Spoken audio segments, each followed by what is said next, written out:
today. Will Platinum Mike Perry continue his bare knuckle dominance at Knucklemania?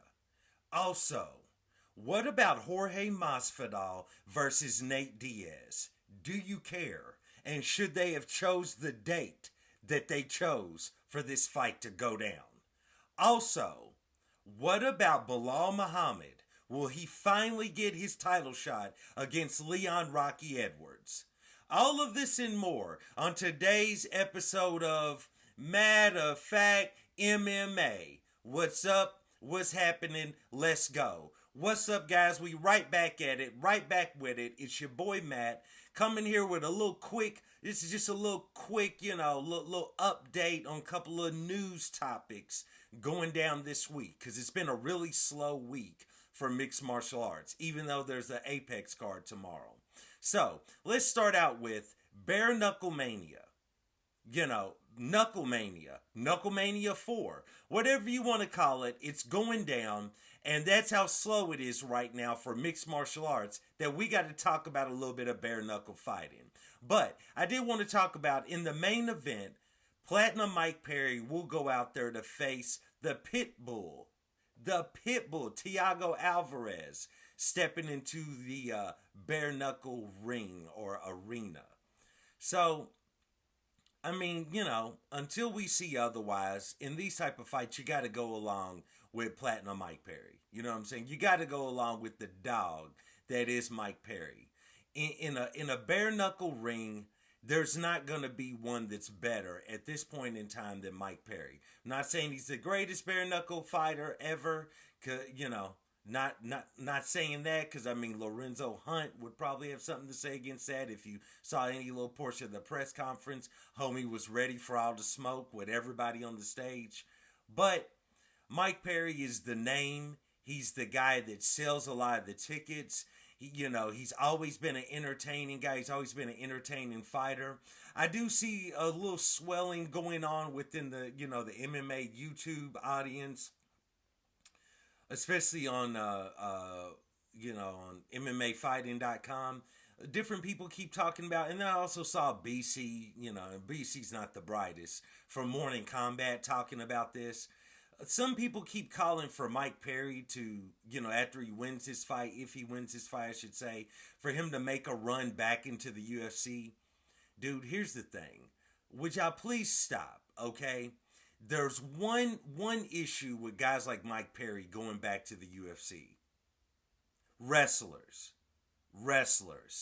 Every time we get an outstanding or entertaining striker or anybody like that, as a person that's entertaining that can, talk fans into the arena, into the seats. Every time we have that in the UFC, here come a wrestler. Here come a wrestler that would love nothing better, Jordan Burroughs type. You know what I'm saying? Would love nothing better just to hold you down for 3 rounds, kill all your momentum, kill all the people you talked into the arena, so on and so forth. So that's what I'm saying. Quit calling for guys that are exciting on the feet, in this case in bare knuckle boxing, calling for them to go back into the UFC only to get held down by a wrestler. We can't get entertaining fights out of the fighters we already got in the UFC because of wrestlers. Every time you turn around, here come a wrestler. Trying to hold people down, you know what I'm saying? Stop that. So, nevertheless, bro, quit calling for Mike Perry to make a return to the UFC. Because they're going to put him in the octagon with a wrestler. He's going to get held down. He's going to lose his luster. Nevertheless, shout out to Platinum Mike Perry. Hopefully he goes out there and beats the Pitbull, Thiago Alvarez. I'm pretty sure he probably will. But if this was Alvarez back in the day, might be a little bit different. But, right now, bare knuckle fighting is Mike Perry's world. So, let's move on from that. How about Belal Muhammad? Belal Muhammad, remember the name.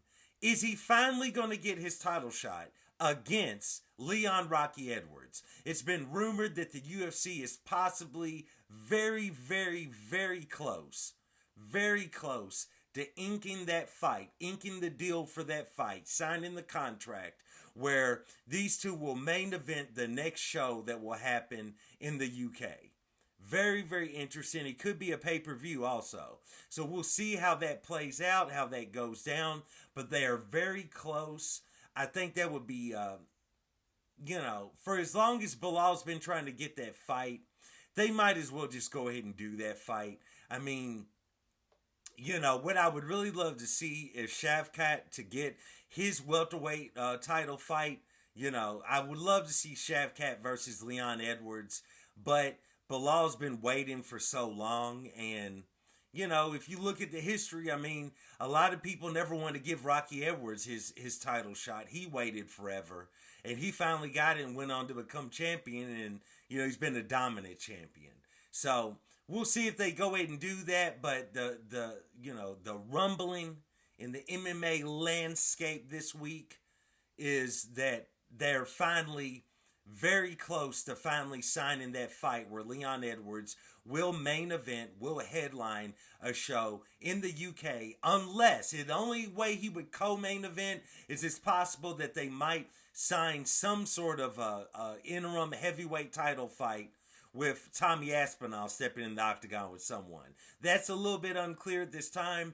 Poatan is still having issues out of his broken toe, so I'm not sure if he'll be ready in time. So I'm not sure how all that's going to play out, but nevertheless, we will see. There's been a lot of rumbling that they may sign, the rematch between Tommy Aspinall and Curtis Blades, and that could possibly be for the interim heavyweight championship. So if they do sign a Tommy Aspinall fight in the UK, that will main event, and then the Leon Edwards fight will be co-main event, possibly against Belal Muhammad. Nevertheless, Leon Edwards is definitely going to be on that show.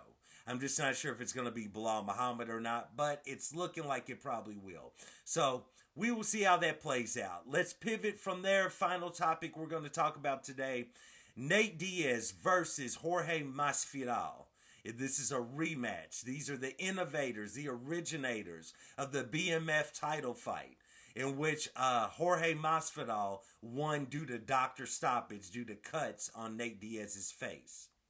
Bro, I'm still not excited for this fight. I've already said this. I'm sure a lot of other people have talked about this. I just feel like these guys are so far out of their prime. And also what you're running into is you just have a Nate Diaz who, Nate Diaz at one point in time could do exactly what he's doing right now. And that is be nonchalant about selling the fight, not really be worried about selling the fight, not willing to go to a lot of the press conferences, a lot of the build-up, that really worked for Nate Diaz, 6-7 years ago. You know what I'm saying? 5, 6, 7 years ago. That was the Nate Diaz thing. The Diaz brothers had enough cachet in which they didn't have to go out here and do these press conferences all the time and all the meet and greets and so on and so forth to try to sell a fight. You know what I mean?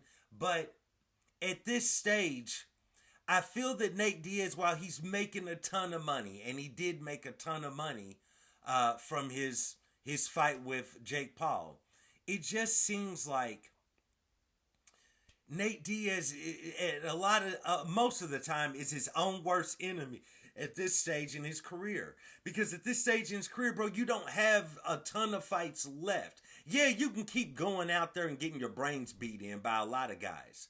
But to keep your brand stable and intact, you don't really have a ton of fights left. So in my opinion, you should be trying to maximize what you can on every fight. And as it's been seen for this Masvidal fight, they can barely get Diaz to show up to a press conference or anything to build the fight. Also, it came out, I believe it was Jorge Masvidal. He might have went on the MMA Hour. I'm not really sure. Not this week, but last week.